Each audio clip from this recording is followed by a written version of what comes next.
Good afternoon, everyone. Welcome to our CalAIM educational series, part 6. We are going to be discussing pathways to stability, navigating homeless services in Contra Costa County. I know that there's wealth of information from subject matter experts that we are going to be having on this educational series today. And I hope you all really get something that you can take away with you to go ahead and help our members. So without further ado, we will go ahead and jump into our first presenter, and that is going to be Miss Mia Fairbanks, and she is the program manager for healthcare for the homeless. Hi, good afternoon, everybody, and thank you for attending. Like Paige said, my name is Mia Fairbanks. I'm the nurse program manager for healthcare for the homeless. I've been with healthcare for the homeless for going on 4 years now. And I'm just going to kind of give a brief overview of what we do in healthcare for the homeless, who we are, what we do, and specifically talk about respite. I know that's a big topic recently, so I wanted to just kind of give a brief overview of that. Okay, Chris, I'm trying to advance. Oh, there we go. I went a little too far. Okay. Um, oops. We'll skip that. These are okay. So healthcare for the homeless is a health resources and service administration funded program through the Health Centers program. The Health Centers program provides care to the underserved and medically vulnerable. And healthcare for the homeless, the healthcare for the homeless program is a subpopulation within that program, specifically focusing on our unsheltered and unstably housed individuals. Healthcare for the homeless, the program itself is in public health clinic services. And just a little bit of background, we've held this, the grant since I think around 89 or 1989, 1990. So we have been doing this kind of work for a very long time. It started out with a couple nurses going out into the encampments with a backpack and has really expanded into providing medical care to the unsheltered and medically vulnerable in multiple ways. So I just wanted to kind of go over this slide a little bit. So in total, in Contra Costa, in the health system, we saw about almost 24,000 people last year who met the definition of the HRSA definition of homelessness. So these people can be literally homeless, doubled up, couch surfing, multiple families, not knowing where they're going to sleep that night, and people with unstable housing unstable housing. The continuum of care, and I know Shelby and the H3 team will kind of address this. Those folks must be literally homeless, and they saw about 14,000, a little over 14,000 people in 2024. Healthcare for the homeless is the community-based care, and so we're seeing clients in the shelters, on outreach, in our mobile clinics. And so we saw about 2,000 people last year with about 8,000 visits.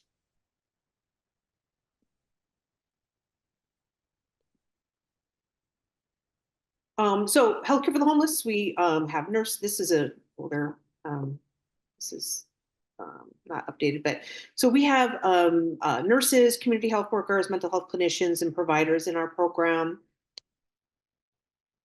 And we see clients in, we'd say like a three-pronged approach. I'd say four-pronged approach if we're going to include respite. So our shelter sites, we have medical clinics at Delta Landing, Concord, the Concord shelter, and our Brookside shelter. We have multiple mobile clinics, some very long-standing clinics at Antioch Showers, Fulton, the Fulton Shipyards, and Martinez Marina. And we do street outreach, street medicine. And we do that in our east, west, and central areas of our county. With our street outreach, we are very connected to CORE and to H3. That partnership is strong and getting stronger. We are offering outreach services Monday through Friday, pretty much all day. We have 4 provider clinics on outreach. So there's a nurse or a nurse practitioner that's going out with us 4 times a week. And the other day, we have our nurses that are going out and following up on clients that we may have seen needed extra support. We're also partnering with H3 in specific to encampment resolution or encampment outreach, co-partnering on those days. That happened today. We went to an encampment, met with CORE, and these are encampments that are going to be resolved in the next couple of months. So it is offering that outreach, that any looking at any kind of medical needs clients might have, making sure that we kind of keep track of them once they're housed or that encampment is gone, so we don't lose care. So that was our first partnership was today on that. So we're looking for many more. So what does Healthcare for the Homeless offer? Our services are basic medical care, dental care in partnership with our public health clinic services dental team, immunizations, including COVID, flu, RSV, medication-assisted treatment, MAT, for substance use disorder. So the medications, Suboxone, Sublocade, and Connection to Choosing Change, which is our county MAT program. We do offer harm reduction supplies, including Narcan, condoms, and syringes. We do have testing and treatment for infectious disease, including STIs and TB, assistance with Medi-Cal enrollment, and kind of transferring insurance if somebody's in our county and they may have been seen elsewhere and are enrolled with another county. Mental health services, and support with in support by our mental health clinicians. Connection to behavioral health. Respite care in partnership with H3 and the Concord Shelter, connection to primary care, and wound care. So Healthcare for the Homeless offers a 26-bed respite. It's called the Philip Dorn Respite Center. It is located at the Concord Shelter. And like I said, it is a partnership between Healthcare for the Homeless and H3. The clinic is a federally qualified health center, and we are located in, like I said, at the Concord Shelter. We see clients from hospitals, health centers that are referred in, skilled nursing facilities, CORE can refer in, and these are clients that need, if they had a home and they had gotten out of the hospital, they would go home. We're providing that support for them. And this really is to help continue their healing process and to make sure that they're connected to care and any ongoing care needs that they might have. Again, very similar to the services that we provide in all of our clinics. It's a lot of connection to care, specialty care follow-up, wound care, some medication management, transportation to and from appointments. We can have home health come in and support us with wound care, especially if somebody has significant daily wound care needs. If they have infusion, we can support infusions with home health, and we do have a dental clinic at Respite. So these clients are coming in from a variety of places. They're being seen by our providers. We have provider clinics there 3 days a week. We have nursing there 8 to 5 Monday through Friday. And we are providing that space for them to heal. Most of the time, our clients that are at Respite are being moved into other shelters once they have kind of completed their medical need. Really, that's the goal. They start with H3 and they start as soon as they get there, working with a case manager with the Concord Shelter to start housing, get documents, kind of get them ready to move on to their next to the next phase, which is hopefully housing. And that might be, moving over to the Concord Shelter, moving to Brookside, moving to Delta Landing or someplace, and then eventually moving into housing. So where there is a space, a soft spot for them to land after they're done, so they can recuperate and then move on into the next phase.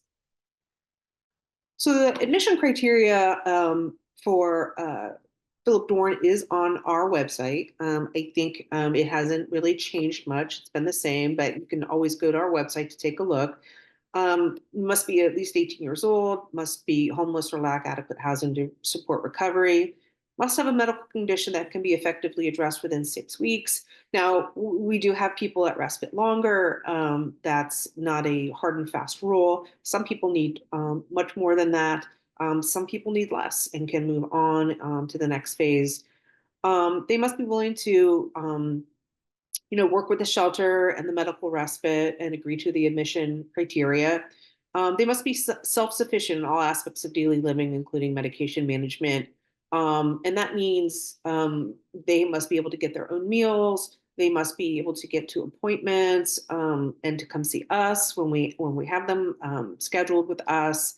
Go shopping and do all those things that just basically be self-sufficient to come in. Must be continent of urine and stool. And I think the big ones that I highlighted, it must be behaviorally appropriate for a group setting. We are still a dorm style respite. So our dorms, we have a male and female dorm. I believe we have 17 male beds and I think 9 female beds. So people must be appropriate for a group setting.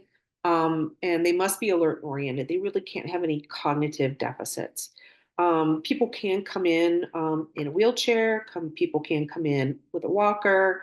But again, they must be able to do their ADLs or their activities of daily living, getting onto the bed, going into the bathroom, taking a shower, and doing all of that. So the clinic at Philip Dorn, like I said, is a fairly federally qualified health center. Our hours of operation are Monday through Friday, 8 to 5. We have 3 provider clinics a week. Nurses and community health workers are there during regular business hours to assist patients. So we are not there on the weekends. We are not there in the evenings. And so we have to take that into consideration when we're looking at clients that we receive referrals on. Are they appropriate to be alone? Can they manage their medication when we're not there? And then patients needing dental services can be seen at one of the weekly dental clinics. So how to get a hold of us? You can get a hold of us by phone through our care coordination unit, 925-608-5350, by email at cchealth.org, hch@cchealth.org. Our clinic schedule is on our website. That's really going to be the best place to look for how to get a hold of us. If you've got clients that need to come to one of our vans, that's the best place to look for that schedule. Philip Dorn Respite referral for external partners. The referral form is again on our website. So you can put in a referral for Philip Dorn via our website, or if you're internal to Contra Costa Health, you can put in a respite order in Epic. I know I breezed through that really fast. I know if there's any questions, I'm happy to answer the questions. But that's it. Thank you, Mia. Yes. And to Mia's point, anybody, please feel free to add any of your questions in the Q&A box at the bottom of the screen, and then our panelists will go ahead and answer them during the remainder of our series. And if they're not able to go ahead and answer them now, we'll make sure that we get you answers, and we'll send out all of the answers to any unanswered questions to all of the attendees of this meeting. So next, we are going to be talking about H3 programs and services. And that is going to be presented by Fadi, Deborah Keenan, Robert Preston, and Michelle B. Ferguson. So I'll let the H3 team take it away. Hi, everyone. Good afternoon. My name is Fedi El Hayek, and I'm the Core Outreach Program Director. I'm joined here by my amazing team, and we're going to be tag teaming this. So we're going to be doing some level setting and setting the context for the need for our services and our programs in the county. And then we're going to get into the specific program. So we're going to be covering my program, Core Outreach. Then the team's going to be going through youth and adult interim shelters, CalAIM community supports, permanent supportive housing, and coordinated entry. And let me try to switch slides now and see how that goes. A slide, may I ask first? Thank you.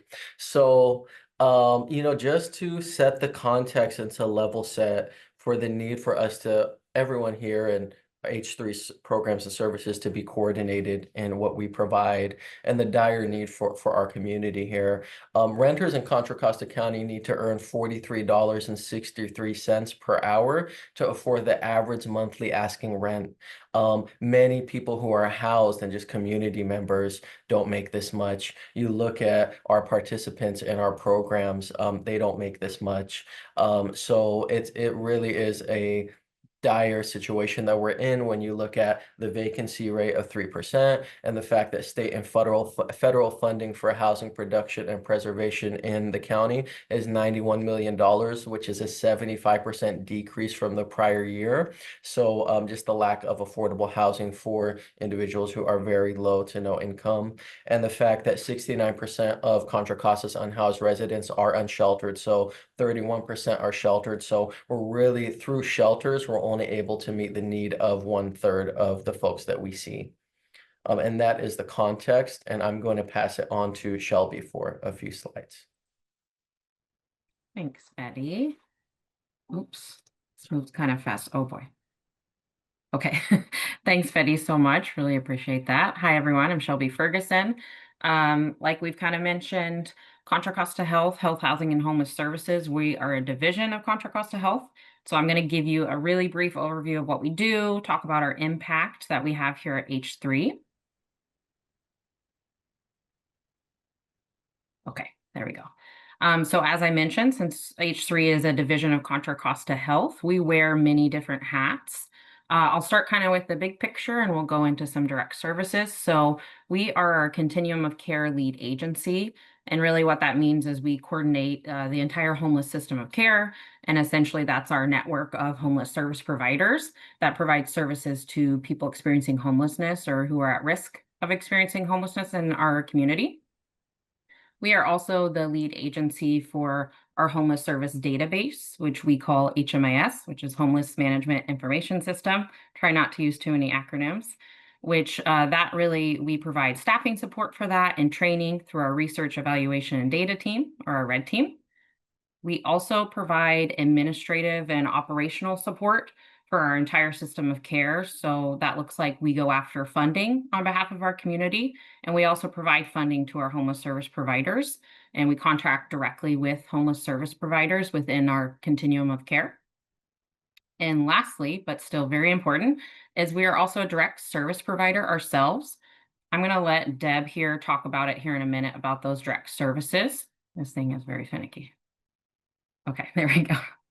All right, so I wanted to talk about our impact that we've made over the last couple years. So these blue boxes, that's our 2023 data, and the orange is 2024. So in 2023, across our continuum of care, so all of the services in our network that provide services on behalf of people experiencing homelessness and enter into our data system, we served over 9,600 households in 2023. And then of those, over 2,000 were at risk, and they accessed our prevention programs. 98% of our households in permanent supportive housing programs, which you'll hear about from Justin here in a minute, those folks maintained their housing in 2023. And in 2024, our core outreach, so FEDI's programs, they successfully transitioned over 1,500 individuals into a positive housing destination, which really that can look like getting folks off the street and into shelter, reuniting with friends or family, or into some kind of permanent housing.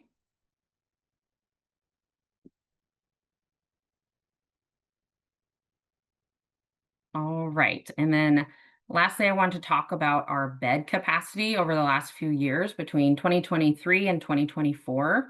So across the board, we saw an increase by 26% in our bed capacity.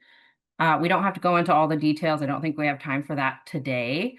But essentially what that can look like is we have an additional bed or additional beds in a shelter. That could mean we have additional funding to support more families or individuals in a rapid rehousing program, get their own unit. That also looks like maybe we have more vouchers dedicated to people experiencing homelessness that we're able to access. So that really accounts for that increase that we see. And it's only possible when we've gotten increases in funding to be able, at the federal, state, or local level, to be able to increase our inventory across the years. So I think that's it for me for now. I'm going to turn it over to Deb to talk about our programs and services. Okay, thank you. Okay. So my name is Deborah Keenan. I'm the Director of Supportive Services, and I am going to talk about program services. Next slide.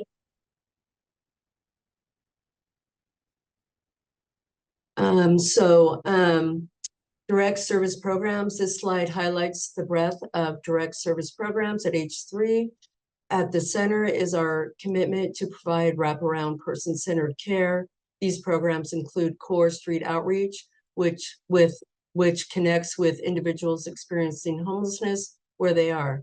We also operate TAY interim shelter and transitional living programs specifically for transitional age youth. Our non-congregate and medical respite shelter offers safe, supportive environment for healing and stabilization. Permanent supportive housing is key for long-term stability, and through CalAIM, we align health and housing needs for more integrated care. Each of these services address a vital piece of the puzzle in ending homelessness and improving health outcome. Okay, next slide. So we like to call this our secret sauce. The values and strategies that we make our approach effective. At the heart of everything is being person-centered, seeing the whole individual, not just the situation. We hire people with lived experience because they bring insight, empathy, and aestheticity to the work. Our housing first model ensures clients don't need to meet conditions before they receive help. We work across sectors, health and housing and social services, and provide access through a centralized, coordinated entry point. These combined elements create a compassionate, streamlined system that meet people where they are and helps move them forward. Next slide. This slide presents staff survey results and underscores the values of hiring individuals with lived experience. The pie chart on the left shows that a significant portion of our staff have high ACE scores, meaning they've overcome adversity themselves. This connection leads to deeper empathy and more culturally informed service. The bar graph on the right shows that our teams bring a range of experience, with many having 6 to 10 years in helping professions. Together, this mix of personal insight and professional experience creates a strong, resilient teams. This builds trust with the clients and improves service delivery.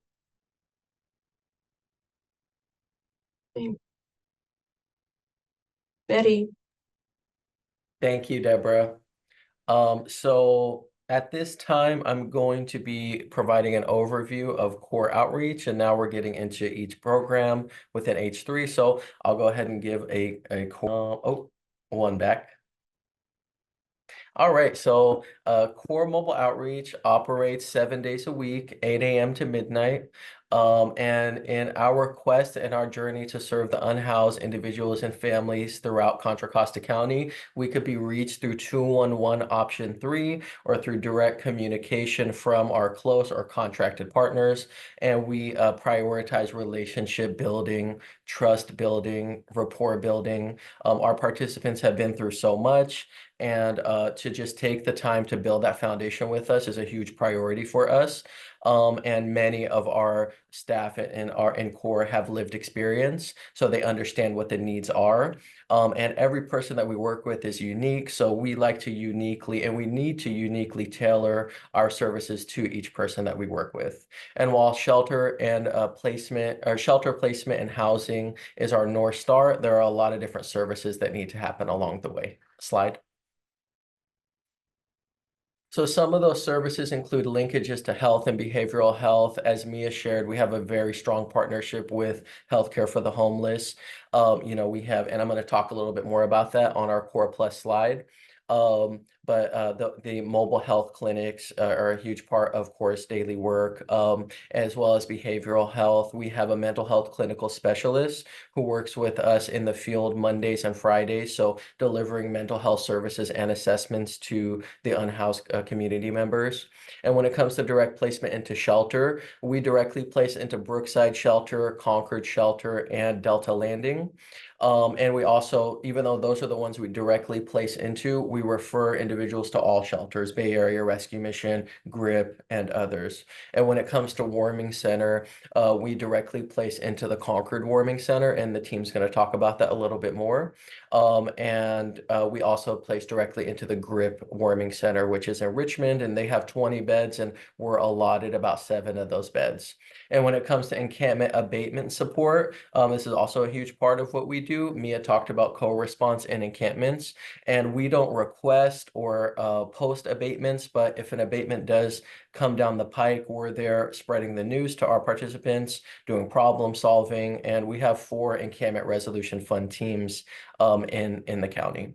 And transportation is also a huge part of what we do, to the EHSD office, the Social Security office, to drop-in centers or care centers, to shelters, to employment centers, to job interviews, to medical appointments or behavioral health appointments, to housing appointments. And housing placements, they come in the shape and form of really anything that we can find on the market. We look at the individual's income. We say, you know, can they afford a shared room occupancy, a single room occupancy? Is a sober living environment the best placement for them?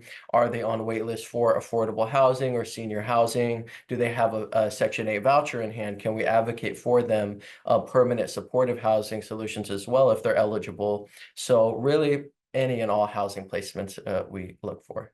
Slide. There we go.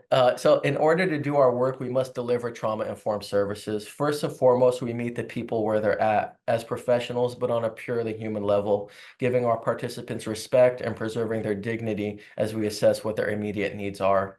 Do they have a hygiene kit? Do they have food or snacks or need them?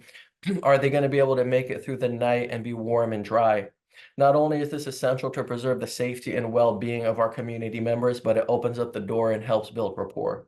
Only then can we start to work with individuals on long-term goals through care coordination and leaning on all of our amazing partners. We provide constant training on best practices such as trauma-informed care, motivational interviewing, harm reduction, and more. And we take accountability to ensure our staff are set up for success. And we're also being trauma informed with our staff in the workforce that have boots on the ground, always doing our best to try to promote a culture of wellness and self-care. Slide. Wanted to take another opportunity to raise up our amazing core team of about 55 dedicated staff members, 24 full-time teams, outreach specialists, care coordinators. We have 4 dispatchers and our management team. So many of them with lived experience, and we cannot do this work without them. Slide.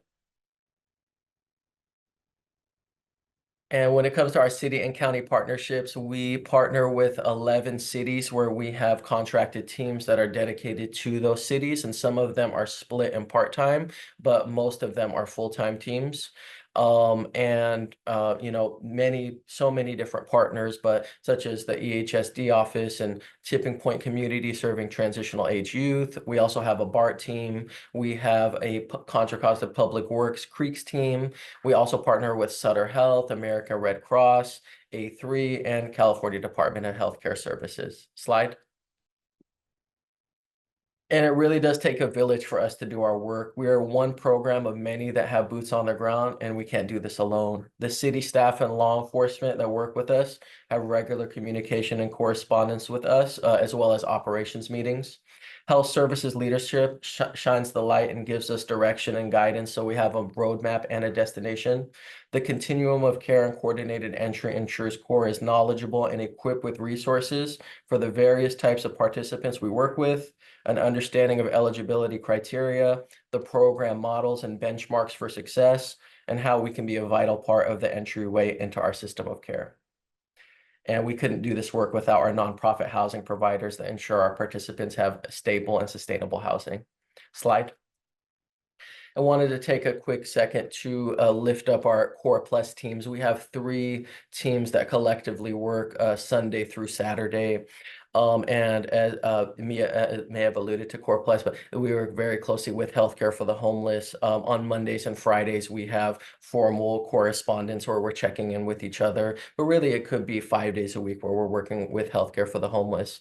And we coordinate with hospital discharge planners. We can, through the supervisory request, through Rebecca Sanders, our program coordinator, go in and engage with unhoused inpatients in the hospital before they're even cleared for shelter or respite. But if somebody is cleared and approved for shelter or respite, we can provide with transportation and just doing so much more in the community. Slide. I wanted to shortly wrap up by sharing a success story where CORE and Healthcare for the Homeless were able to make an impact in the life of one unhoused individual who had multiple layers of trauma and different barriers, and they're unhoused for 19 years after they began working with CORE. After a serious injury and decline in their health, they're open to working with medical professionals, and our CORE care coordinator brought Healthcare for the Homeless into the field so that we could start working with them further.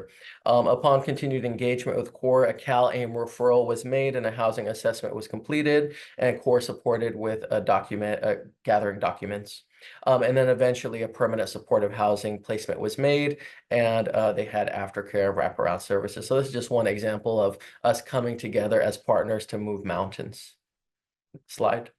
And finally, to access us, it is 211 option 3. We operate 7 days a week, 8 a.m. to midnight, and you can email core@cchealth.org for any questions. And I'm going to pass it to Robert at this time. Hello, my name is Robert Preston, and I serve as the program manager overseeing our shelter programs. Today, I'll be presenting on our interim shelter services and drop-in programs. We have a total of 3 interim housing shelters, and we have 1 TLP, which is a transitional living program. First, we have our Brookside Shelter, which is located in Richmond, California. Next, we have our young adult shelter, also known as Cali House, which is also located in Richmond, California. Next, we have our Concord Shelter, which is located in Concord. Then we have our West Respite Center, Day Center, and Warming Center, which is located adjacent to the Concord Shelter. Oh, sorry.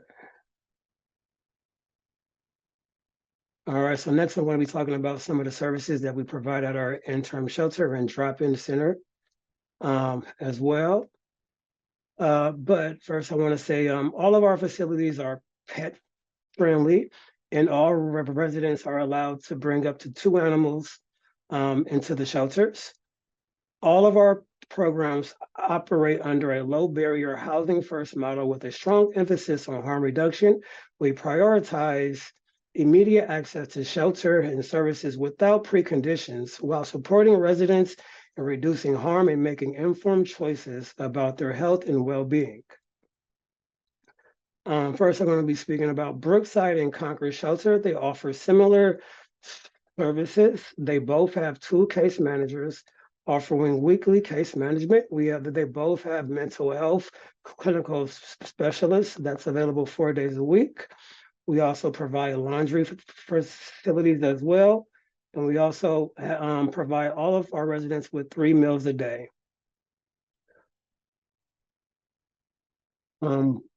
Also at both shelters, we offer a day hab group that is offered twice a week. That is a community support that's offered through CalAIM. Also at both shelters, we have a wellness group that's led by our mental health specialists, and that happens 1 day a week. And we also have AOD counselors at both of our shelters who provide groups as well once a week. Next is our day center, and that's located adjacent to the Concord Shelter. That's open 7 days a week and serves as a daytime resource hub for individuals experiencing homelessness. It's open from 8 a.m. to 4 p.m., 7 days a week. The maximum capacity is 12 individuals at a time. Each visitor is allowed up to 2 hours stay time, and they can come back after their 2 hours are complete. We accept referrals through CORE and also 211, and also walk-in referrals as well. At the day center, individuals can have access to meals and snacks. They can have access to washers and dryer machines, employment services and support, and it's a safe place to escape the extreme heat or cold. Next is our Concord Warming Center. It's open 7 nights a week. Standard capacity is 16 individuals at a time, but may increase based on weather conditions. Referrals are also through 211. And this is open between 4 p.m. and 12 a.m. Guests must exit by 7 a.m. each morning to allow for a day center transition. Some of the available services that we have here as well are some of the same as the day center, which includes washer and dryer machines, and also access to meals every night. And each individual will be provided a cot to sleep on overnight. Next that we have here is our youth program, which is called Cali House. We have a maximum capacity of 15 residents at a time, and it provides a safe, supportive environment. Residents can have up to 3 meals a day. They also have access to showers and laundry facilities. We also provide weekly case management and individualized case plans. We also provide on-site mental health support from a mental health clinical specialist that's twice a week. And we also provide connections to employment and housing resources. Next we have is Pomona Apartments, which is a transitional living program. It's open to residents ages 18 to 21 years old. We have a maximum capacity of 13 residents. We also have one family unit. It's for a young parent and a small child. We have 24/7 staff support. Each resident will have a dedicated case manager. In each of the apartment units, a person has their own room, and they also may have 2 roommates that are inside of the same apartment, but they all have separate rooms as well. We also have on-site laundry facilities as well. And once a person is successfully housed or exits the program, we offer up to 60 days of aftercare services as well. We also have a rental savings program at Pomona Apartments, which residents contribute 30% of their income into a savings account, which is returned to them upon completion of the program.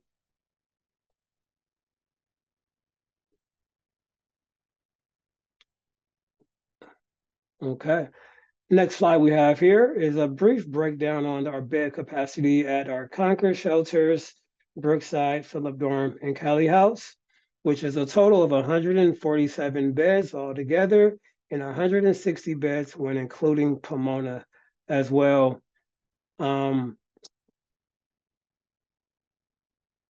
these are some of the photos of the sleep stations that we do have. And at the bottom right, I want to highlight the completion of the Brookside Shelter Dog Park. At the top right, we have the Concord Shelter Dog Park as well. This slide we have right here is another picture of the recently completed dog park for Brookside Shelter. And these are one of the sleep stations that we do have here right now as well. So the sleep station shown at Brookside, these are semi-private units. They offer residents a sense of personal space and security, supporting dignity, safety, and rest, the key principles of trauma-informed care. Next, we have the dog park. This space allows residents to safely interact with their pets, promoting emotional well-being, companionship, and a sense of normalcy during their shelter stay.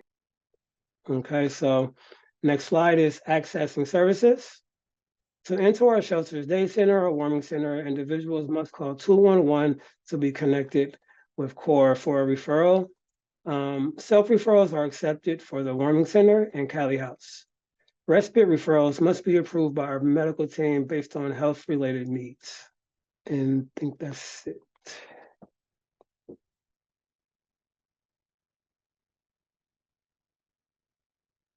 Thanks, Robert. I will pick up the baton from here. My name is Justin Pennell. I'm the Supportive Housing Manager at H3, overseeing the H3 CalAIM Community Sports Team and Permanent Supportive Housing Team. So the first slide, let's see if this works for me. All right, cool.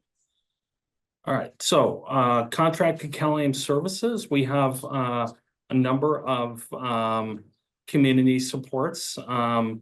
As you can see, we have recuperative care, medical respite, post-hospitalization, shelter, all handled at the Respite Center and Concord Shelter. We administer the housing transition navigation services kind of throughout core H3's community sports team that I manage, and also via care coordination at the Concord shelters. In addition, my team typically handles tenancy sustaining services that will come to us for those who are permanently housed. Additionally, we also now can provide housing deposits for our participants moving into housing. I'm going to hand it over back to Robert really quick for a quick coverage on the next two slides, starting with recuperative care. Thank you, Justin. At Respite, we provide short-term recuperative care for clients transitioning from medical institutions. During their stay, clients receive support with medication management, including assistance organizing pillboxes. We also help clients access benefits, coordinate housing, arrange transportation to post-discharge appointments. And we also connect them to ongoing services such as mental health and substance use disorder treatment. I'll go to our next slide here. Next, we have our post-hospitalization placement. So we also offer post-hospitalization at Concord and Brookside shelters. Our shelters provide post-hospitalization referrals for individuals experiencing homelessness who have significant medical or behavioral health needs. We offer a safe space for continued recovery immediately following discharge from facilities such as acute care hospitals, psychiatric hospitals, correctional facilities, nursing homes, and recuperative care centers. This support ensures continuity of care and helps individuals stabilize as they transition back into the community. Next, I'll pass it on to Justin. All right, thanks, Robert.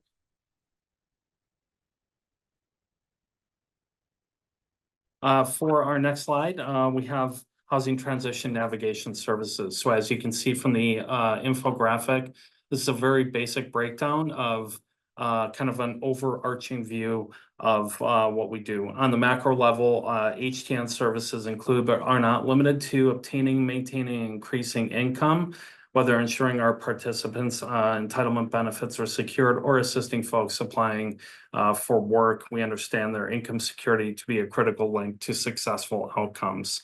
Additionally, we ensure vital documents are obtained and on file for at the onset of working with individuals. And all these items are, of course, precursors to housing location and acquisition. The next step includes working with our COC's coordinated entry team if participants are available to supportive housing opportunities, or directly interfacing with property managers or landlords and community housing providers as we act as liaisons between our participants and housing programs.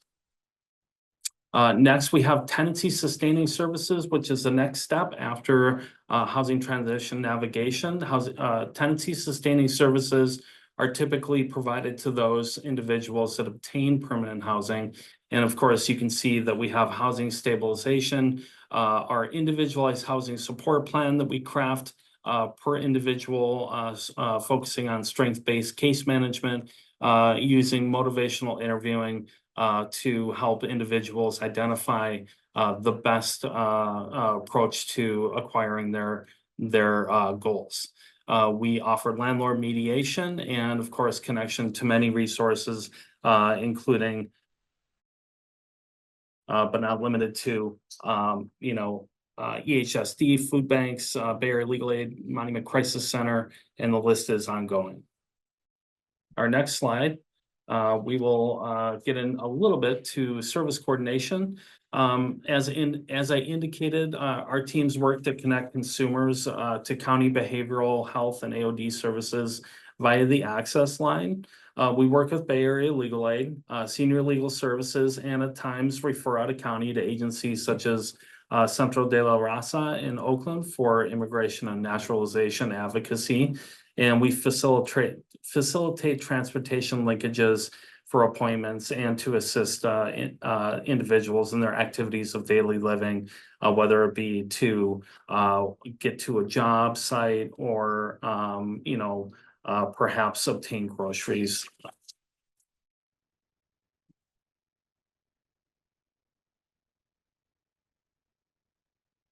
And our next slide here, we have referrals to our community supports teams. How does this occur?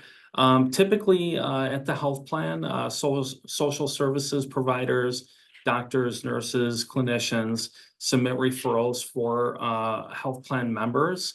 Those referrals eventually reach my team at H3. We typically then pick up the individual and begin to work with them to identify the goals that they have regarding their housing transition navigation.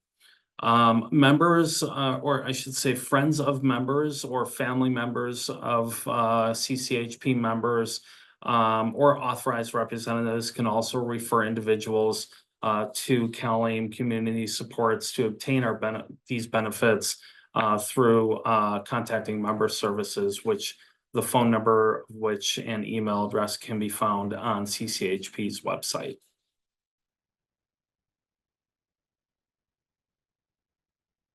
And of course, we have our permanent supportive housing programs at H3 that we've been operating for numerous years.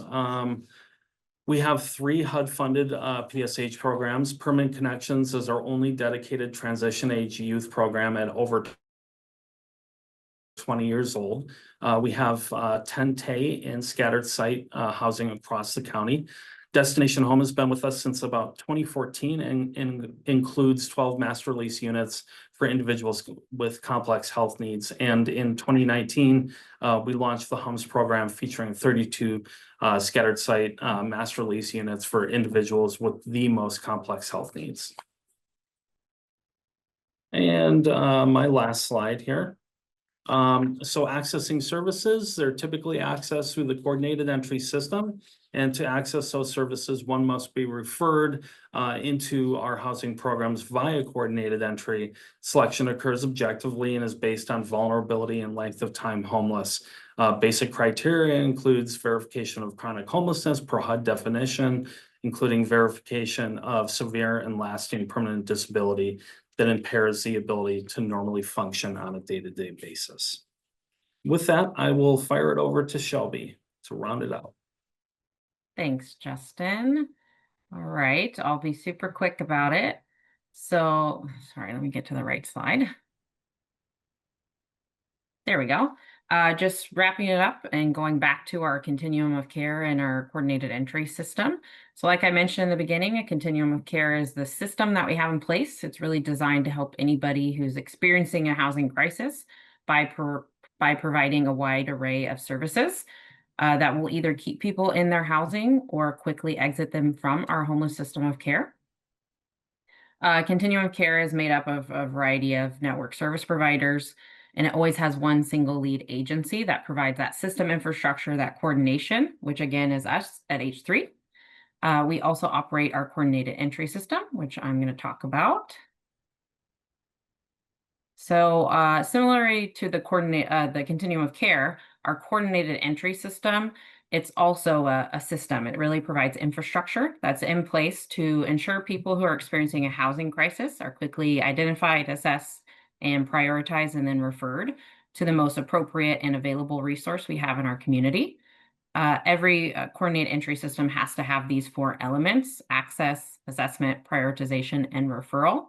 And access is really how people access our homeless services.